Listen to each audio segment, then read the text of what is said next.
Hey, what's going on? It's Eli here from Deep Discounts Club. Today I'm bringing you guys a look at this heated jacket.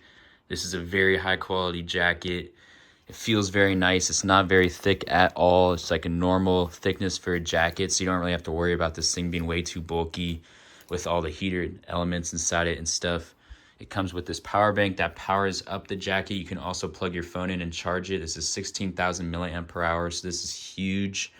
And it'll get your phone through several charges, and then it'll also allow you to use this jacket for a very long time depending on how hot you want it. So if you want it very hot, it'll go for about 3 to 4 hours. Otherwise, you can use this thing for up to 10 hours.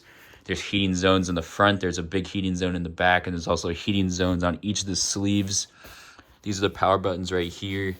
And you've got very nice high quality zipper pockets, nice and soft on the inside. This is great for snowboarding. This is great for any type of winter sports, skiing, and overall it's very high quality. I highly recommend this.